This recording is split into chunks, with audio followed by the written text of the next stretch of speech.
Good morning sir. Good morning. ஏய் வீட்டு வர சார் நீங்களா? ஆமா. இந்த ஆபீஸ்ல வேலை பாக்குறீங்க? இல்ல, இது எங்க அண்ணன் உமாபதி ஆபீஸ். அச்சோ, ஊர்ல இருக்கிற உதவாக்கிற பசங்களுக்கு எல்லாம் இங்க தான் வேலை. மூளை இருக்கிறவன் இங்க வேலைக்கு வர மாட்டான் சார். அப்போ எனக்கு இந்த ஆபீஸ் விட்டா வேற வழியே கிடையாது. இங்கிருந்து எனக்கு இன்டர்வியூ கார்டு கூட வந்திருக்குது சார். நீங்க தான் உங்க அண்ணன் கிட்ட சிபாரிசு பண்ணி எனக்கு ஒரு வேலை வாங்கி தரணும். நான் உன்னை பத்தி என்னன்னு சொல்றது அவர்கிட்ட? வீட்டு வாடகை எல்லாம் வாங்கிட்டு ஏமாத்தினே, அதை சொல்றேன். வேணாம் சார், வேணாம் சார். நல்லபடியா ஏதாவது ஒண்ணு சொல்லுங்க சார். உனக்கு எங்க அண்ணனை பத்தி தெரியாதுப்பா. நான் எதை சொன்னாலும் அவர் நேர் விரோதமா தான் நடந்துக்குவாரு.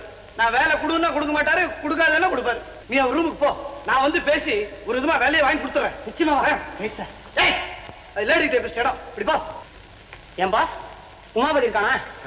உமாபதி நான் தான் சார். நீங்க உட்காருங்க சார். சார் உட்காருங்க சார். சார் சார் தெரியல சார். நீங்க வந்து உங்களுக்கு பர்சனல் செக்ரட்டரி ஒருத்தர் வேணும்னு விளம்பரம் கொடுத்துருந்தீங்களே, அதை பார்த்து நான் அப்ளை பண்ணிருந்தேன். எனக்கு இன்டர்வியூ கார்டு கூட வந்திருக்கு சார். பாத்தீங்களா சார்? நீங்க எங்கிட்ட இருந்து தப்பிச்சுக்க முடியாது சார். எனக்கு வேலை கொடுத்தே ஆகணும் சார். உன் பேர் பாலு தானே? நான் தான் பாலு. இந்த இம்போர்ட் எக்ஸ்போர்ட் கம்பெனி ஆரம்பிச்ச உடனே நாங்க முதல்ல எதை எக்ஸ்போர்ட் பண்ண தெரியுமா? கேட்டேன். ஒழுங்கு. ஒழுங்கு ஒழுங்கு. இப்ப இந்த ஆபீஸ்ல சுத்தமா ஒழுங்கு கிடையாது. உங்களை பார்த்த உடனே புரிஞ்சு போச்சு சார். முதல்ல மேனேஜரை பார்த்துட்டு தானே நீங்க வந்திருக்கணும். எந்த முட்டாளா உன்னை இங்க அனுப்பிச்சிருக்கான்? ஆமா சார், அனுப்பிச்சவன் ஒரு முட்டாள் தான். போட்டோம். உனக்கு என்ன ப்ரீவியஸ் எக்ஸ்பீரியன்ஸ் இருக்குது? நிறைய ஆபீஸ், எக்கச்சக்கமான அனுபவம். இப்ப கடைசியா எங்க வேலை பார்த்த? நான் வேலை எங்கேயுமே பார்க்கலையே. நான் அனுபவம் இருக்குனியா? வேலை தேடி நிறைய ஆபீஸ் ஏறி இறங்கி அனுபவம். அனுபவம் இல்லாதவங்களை நான் வேலைக்கு வச்சுக்கிறது இல்லையா? என்ன சொன்னீங்க? அனுபவம் இல்லாதவனுக்கு வேலை கிடையாதுன்னு சொன்னீங்க. ரொம்ப கரெக்ட். அனுபவம் இல்லாத பசங்களுக்கு வேலையை கொடுக்க கூடாது சார்.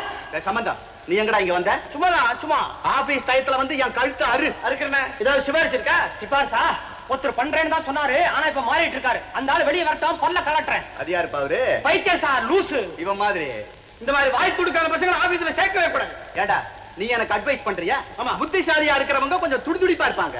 என்னவோ தெரியல, நான் பிளைனா சொல்றேன். இவனை பார்த்தாலே எனக்கு பிடிக்கல. ஏதாவது உதப்பேன்னு சொன்னா இப்ப உள்ளேயே உதமா போல் இருக்கு. முதல்ல இவனை வெளியில அனுப்புங்க. அனுபவம் வேற இல்ல, நோ அனுபவம். இது சார் எனக்கு அனுபவமே கிடையாது சார். அவர் சொல்ற மாதிரி என்ன வெளியே அனுப்புங்க சார். அவர் சொல்ற மாதிரி என்ன வெளியே அனுப்புங்க சார். அவன் சொல்றாங்கிறதுக்காகவே நான் உன்னை அனுப்ப போறதில்ல. இது என் ஆபீஸ், என் இஷ்டம். You are appointed. Thank you sir. Thank you sir. சம்பளம் எவ்வளவு? 100 ரூபாய். 200. நாளையில இருந்து நீ என்னுடைய personal secretary. Thank you sir. தெரியும் அடுத்தாப்புல நீங்க என்ன செய்ய போறீங்கன்னு எனக்கு தெரியும். என் பர்சனல் செக்ரட்டரி என் கூடவே இருக்கணும். அதனால அவுட் ஹவுஸ் காலியா தானே இருக்கு, அங்கேயே அவனை வந்து இருக்கட்டும்னு சொல்ல போறீங்க. அதுக்கு நான் ஒத்துக்க மாட்டேன். அப்படி வா வழிக்கு. நீ ஊருக்கு புதுசு, அவுட் ஹவுஸுக்கும் புதுசு. நாளையில இருந்து அவுட் ஹவுஸ்லயே தங்கு. Thank you sir. நீங்க இவ்வளவு சுலபமா ஏமாறுவீங்கன்னு நான் நினைக்கிறேன். ஆல்ரைட், இவன் இப்ப என் கூட வரக்கூடாது. வந்த தொலைச்சு விடுவான். விடாதே, அவன் பின்னாலேயே போ. Thank you sir.